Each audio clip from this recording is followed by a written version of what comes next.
Hey, good morning, Internet. What's up? I'm Christiane Cordero, and this is the 734 from WCCO. Now, most of you are about to head out to work, maybe get out the door, maybe get back inside of another door because it's very cold outside. Let's get to today's 7:30 forecast. Yeah, those are single digits. There are double digits in there, too, but they're negative, so there's that.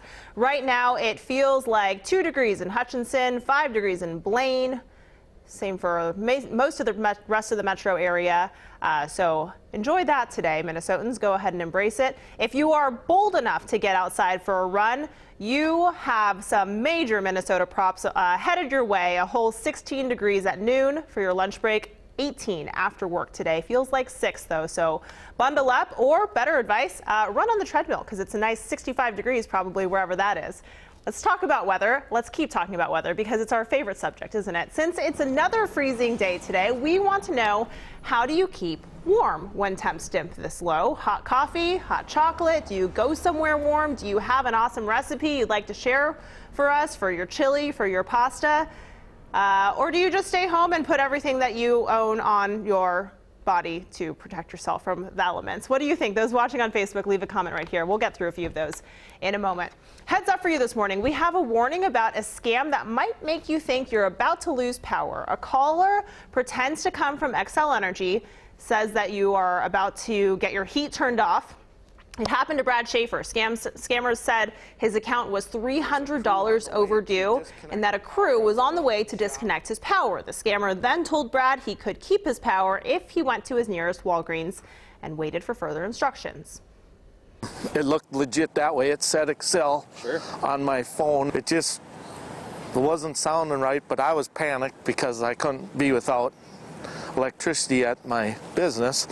And especially right now with the temperatures this cold. Luckily, Brad's daughter saw the red flags. She stopped him from falling for it. Xcel confirmed it was, in fact, a scam. The weather is nasty pretty much across the entire country. Take a look at what happened at Chicago's OHare Airport yesterday.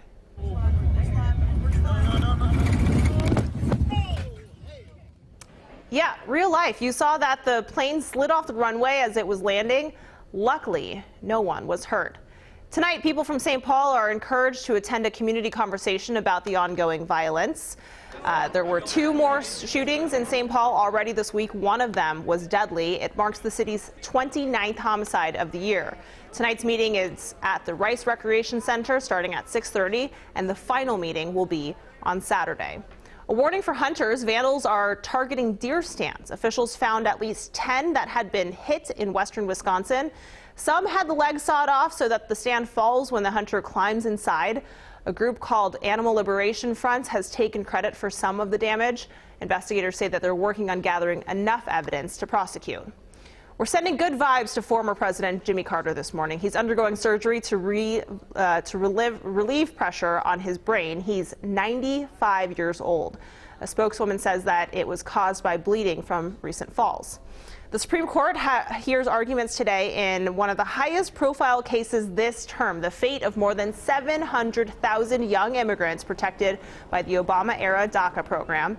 It protects undocumented people who were brought here illegally as children.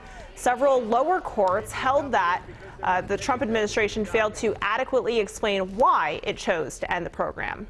Congress is getting set for its first public hearing tomorrow in the impeachment inquiry. President Trump is pushing back, again denouncing the inquiry as a hoax, writing on Twitter that just like Schiff fabricated my phone call, he will fabricate the transcripts that he's making and releasing, end quote.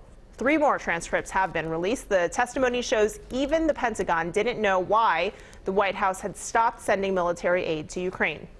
Now to a story going viral online. A Massachusetts man just received a reply to a message he never expected. Nearly 10 years ago, Max Vredenberg put a message in a bottle, threw it into the ocean at Long Beach and Rockport. The letter said, "Please write back." Last month, nearly a decade later, somebody did. A man found it on a beach in France and replied. The two have now apparently connected on Instagram. That pretty much sums up the times right now, does it not? All right, Disney's highly anticipated streaming service is out this morning. It costs $7 a month. You can get access to a huge catalog of content, including Marvel, Star Wars movies. And since Disney spent billions to snatch up Fox's assets, they will be exclusive home of The Simpsons.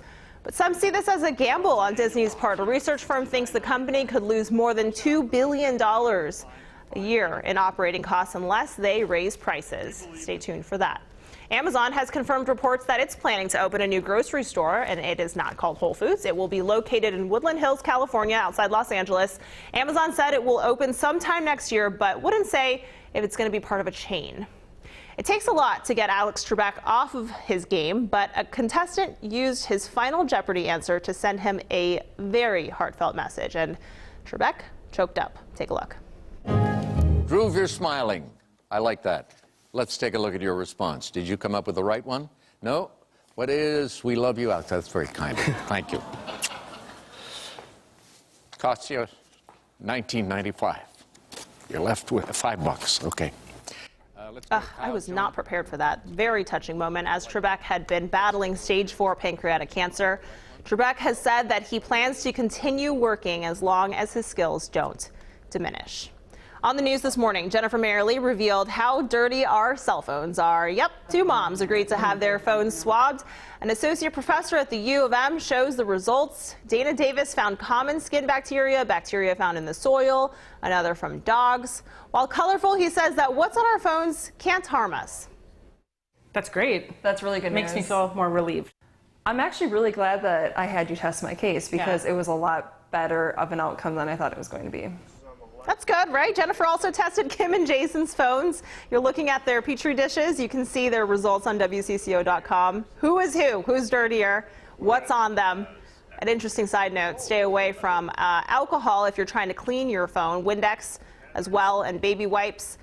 Those could strip away the protective coating off of your phone. Let's get back to today's talker and bring in WCCO's digital guy, Cole. Cole, we're talking about comfort food and other things to do in the winter. Let's not even say winter, let's say today. Sure. What are people saying? All right, we've got Paul saying I stay in home and crank up the heat. Karen saying I cuddle with my fur babies. I'm sure they love that. Yep. Andrea saying staying in as much as possible and lots of warm drinks, coffee, cocoa, or tea. Sue saying I sit in front of my fireplace with a good book. We've got the web manager, Eric, saying my favorite cold weather comfort food is way too early holiday movies. Yes. Way to get in the spirit there, Eric. Love it. We have Lori saying born and raised in Minnesota, but WCCO beats all newscasts, so that's unrelated. But that is so related. Watch us all day long. We needed to hear it. Yeah, thank you, Lori. Appreciate that. All right, that's it for now. This is the 734 from WCCO, and most of the Twin Cities are on the go, so why not make us your place for mobile news? We'll be back here tomorrow at 7:34, and until then, stay warm, be nice, out on the internet.